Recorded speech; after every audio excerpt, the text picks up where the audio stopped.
안녕하십니까, 문틀란TV입니다. 자, 이재명이 결국은 백기투항을 하고 말았습니다. 윤석열 대통령의 정 기조에 결국은 힘을 잃고 말았다. 이렇게 말씀을 드릴 수가 있겠습니다. 한국갤럽 여론조사 잠깐 먼저 보시면은 정당 지지도 결과를 보면은 국민의힘은 상승한 것으로 이렇게 돼 있고, 그 다음에 민주당은 좀 하락한 것으로 이렇게 돼 있습니다. 그런데 조국 혁신당도 1%포인트 하락한 것으로 돼 있는데요. 그런데 민주당도 역시 하락한 것으로 돼 있어요.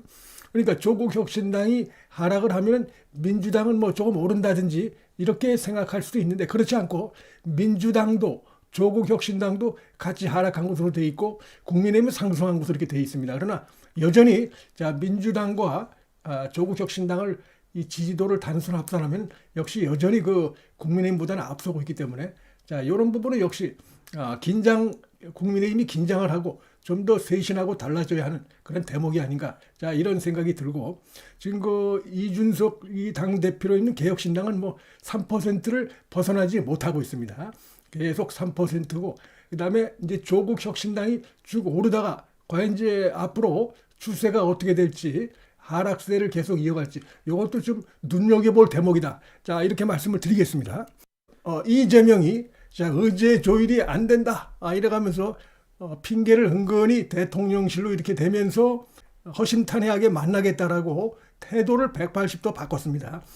요건 결국 뭐 말은 이런저런 얘기를 했지만 자신들이 그동안 무리한 요구를 했다는 사실이 지금 다 드러났습니다. 그래서 이번에 이제 영수회담이 어렵게 이렇게 지금 자리가 마련될 뻔했는데 이것이 무산될 경우에 이재명에 대한 여러 가지 비판, 비난, 이것도 뭐 클 수밖에 없는 상황이었어요.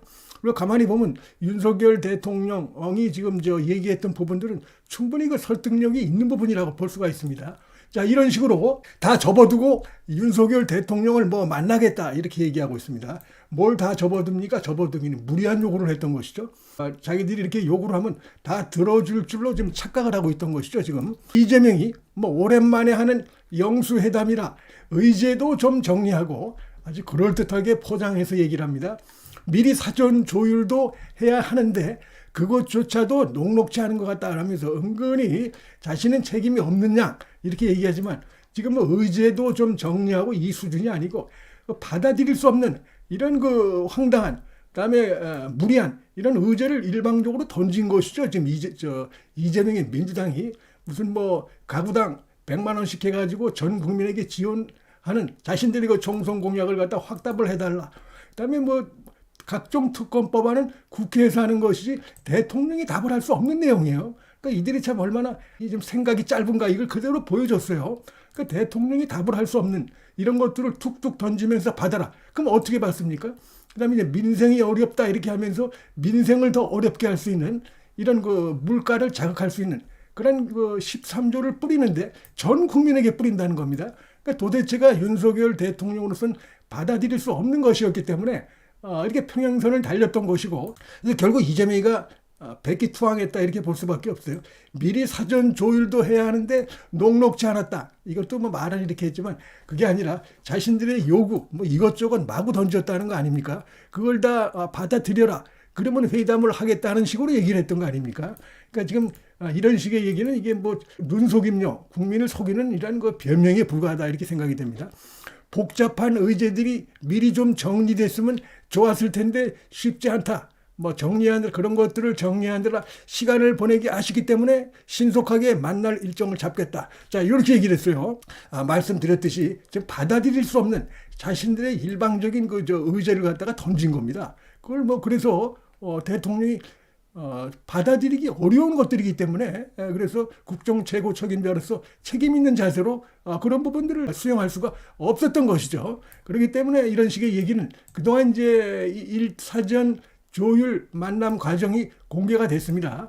그래서 지금 누가 봐도 민주당이 마치 무슨 자신들이 뭐 전쟁에서 승리한 점령군이냐 이런 식으로 해서 국민이 뽑은 윤석열 대통령 임기가 3년이나 남았는데 그 옆에다가 이런저런 뭐 황당한 일방적인 청구서를 막 내밀었던 것인데 이게 받아들여질 수가 없었던 것이죠.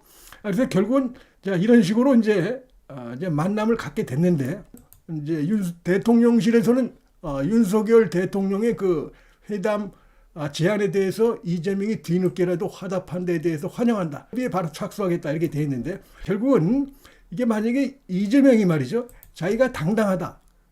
뭐 이런 어떤 그 사법 리스크가 그 불안감이 없었다고 하면은 이번에 이런 식으로 해서 총선에 이렇게 나타났는데 민심이 이렇게 나타났는데 왜 이 용산 대통령실이 변화가 없다. 대통령이 전혀 달라진 것이 없다. 이런 거 공격을 하면서 회담장을 뛰쳐나왔을 것입니다 아마. 그런데 그렇지 못하고 결국은 자신들의 주장을 다 접을 수밖에 없었던 것은 첫째는 이 민주당, 이재명의 민주당의 정치력의 한계를 그대로 보여주는 것이라고 생각됩니다. 완전히 그 착각을 하고 있었다. 이렇게 지금 뭐 상황이 완전히 자기들이 그냥 뭐 뭐든지 마음대로 할 수 있느냐, 이번 총선 결과가 그것이냐, 이렇게 지금 그 과잉 확대 해석을 했다. 즉 정치력의 한계를 보여준 것이고, 두 번째는 역시 이재명의 이 사법 리스크가 결국 이제 두 발 다 들 수밖에 없었던 중요한 배경이라고 볼 수 있습니다. 대통령을 이렇게 만나는 장면 이런 거라도 좀 연출하고 싶은 것입니다. 좀 있으면은 이화영의 그 뭡니까 선고가 나오고 대북 불법 송금에 이재명이 개입된 사실이 이제 그걸로 해서 검찰로부터 수사를 받게 돼 있습니다. 이재명은. 그래서 그런 부분들이 불안한 것이죠. 그래서 아마 이제 만나고 하면은 뭔가 좀 대통령이 검찰에 영향을 좀 미칠 수 있지 않을까 하는 그런 그 얄팍한 계산, 몽상과 같은 그런 계산을 하고 있을 가능성이 있다고 보고, 또 사법부에도 내가 이렇게 제1당의 대표로서 대통령과 영수회담을 하고 있다. 자, 이런 걸 좀 보여주려고 하는 것인데 그 배경은 결국 자기 자신의 그 범죄, 이 부분에 대해서 수사와 재판에 대한 불안감, 이런 것이 좀 깊게 깔려 있는 것입니다. 그래서 그렇지 않았다고 하면은 뭐 자신들이 총선에서도 어쨌든 압승을 거뒀는데 이게 지금 뭐 윤석열 대통령을 비난하면서 이러면서 뛰쳐나올 수 있는 상황임에도 오히려 그렇게 하지 못하고 한마디로 얘기해서 만나만 달라. 지금 자기들이 얘기했던 건 뭡니까? 만나서 사진만 찍는 이런 회동은 할 수 없다. 그런 거였는데 지금 어떻게 됐습니까? 결국 만나서 사진만 찍는 이런 회동이 될 가능성이 일단 형식적으로 그 가능성이 굉장히 커졌어요. 그렇기 때문에 결국 그 배경엔 그런 것이 깔려 있다 이렇게 볼 수밖에 없다고 생각이 되고요. 윤석열 대통령의 이런 그 뭡니까 국정 기조 이것이 좀 조금도 흔들리지 않았고 그것이 이번에 어떻게 보면 승리를 거뒀다 뭐 이렇게도 표현할 수 있고, 이러한 사항은 앞으로도 변화가 없을 겁니다. 그러니까 이들이 기본적인 건 이제 그겁니다. 총선에서 이겼는데 지금 뭐 이 정도 숫자 가지면 뭐 특검도 여차하면 자기들이 밀어붙일 수 있는 유리한 환경이 있고, 또 윤석열 대통령에 대해서 탄핵도 가능하다. 그렇기 때문에 윤 대통령이 굉장히 뭐 겁먹고 있을 것이다, 쫄고 있을 것이다. 그래서 우리가 강력한 지금 무기를 갖고 있다. 이렇게 생각하고 있을 가능성이 있는데 뭐 일단 특검이 통과되기도 어렵지만은 그래 해봐. 그리고 거기서 어떤 뭐 법적인 것이 나오기가 어려워요. 여러 가지로 구체적으로 무슨 특검이든 간에 그다음에 무슨 뭐 탄핵 시도니 뭐니 해봐야 윤석열 대통령이 전혀 흔들리지 않고 있는 데는 그런 자신감이 깔려 있다고 볼 수가 있습니다. 그래서 이재명이 만약에 그런 식으로 생각한다 하면 착각이다. 저는 그런 말씀을 드릴 수가 있겠습니다. 문틀란 TV 여기서 마치겠습니다. 시청해 주셔서 감사합니다.